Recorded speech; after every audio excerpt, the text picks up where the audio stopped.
Welcome to SEPAM. Today we're going to be looking at how to calculate the relative atomic mass of isotope, and we'll be looking at the example of chlorine, boron, and lead.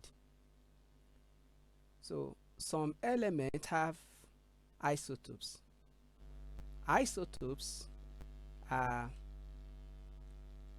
atoms of an element having different masses but with the same atomic mass.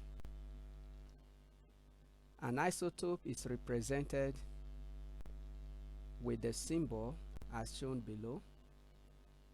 We have 3517 chlorine, that is the isotope chlorine 35, where the 35 represents the mass number or the nuclear number of the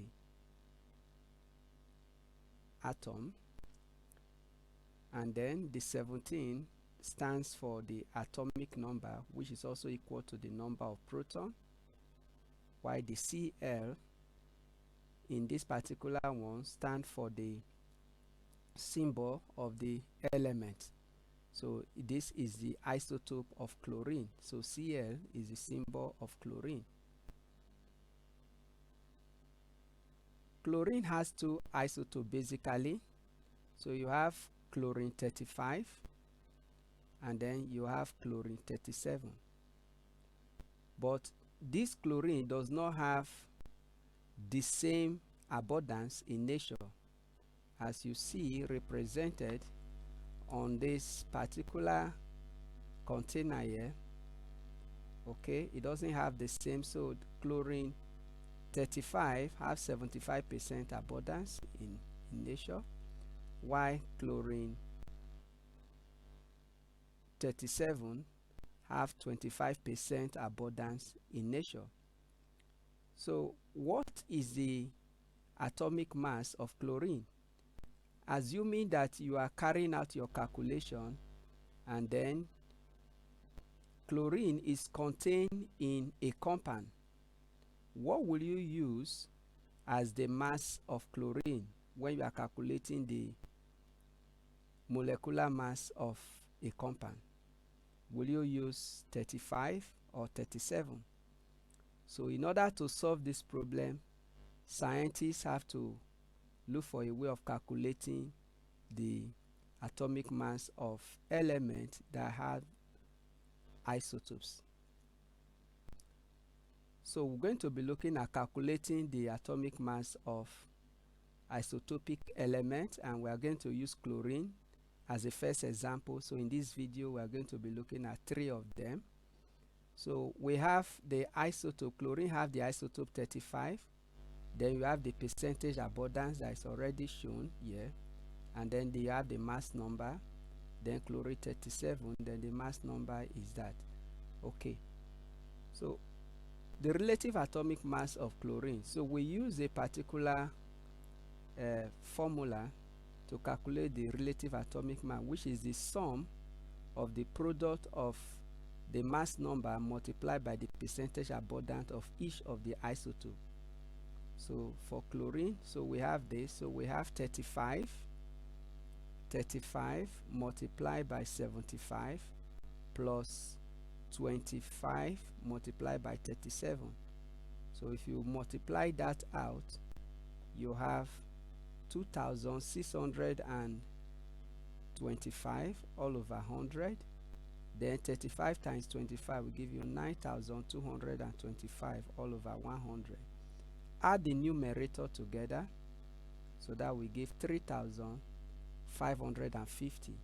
So if you divide that by 100, give the atomic mass of chlorine, which is 35.5 grams per mole. So let's look at the second element, which is boron. So what is the relative atomic mass of boron? Boron also have 2 isotopes. So you have boron 10 and boron 11. So let's calculate the relative atomic mass of boron.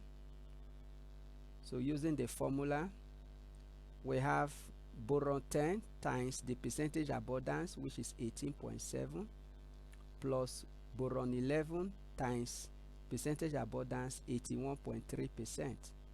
So if you multiply that out, so we have 187 over 100 plus 194.3 over 100. So sum up the numerator.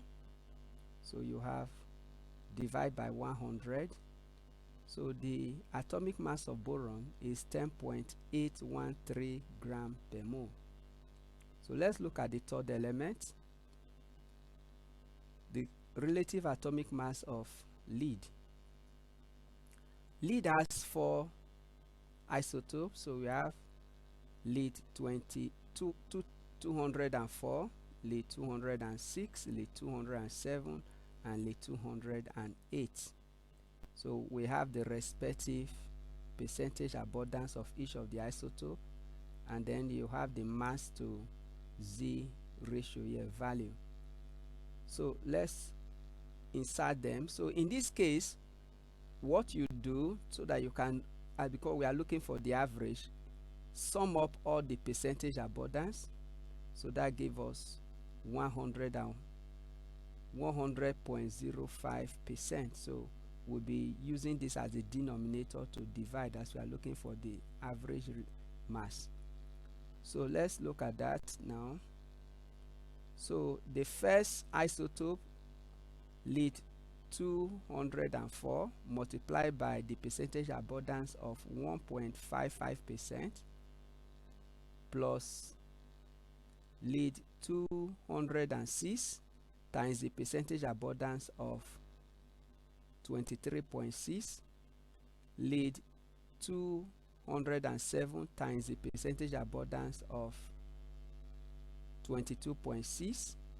Then eventually we have the last one, lead 208 multiplied by the percentage abundance of 52.3%. So multiply out, so you have that, add all the numerator, then divide by the denominator. That will give you the relative atomic mass of lead as 207.24 gram per mole. Subscribe to Super Easy Physics and Mathematics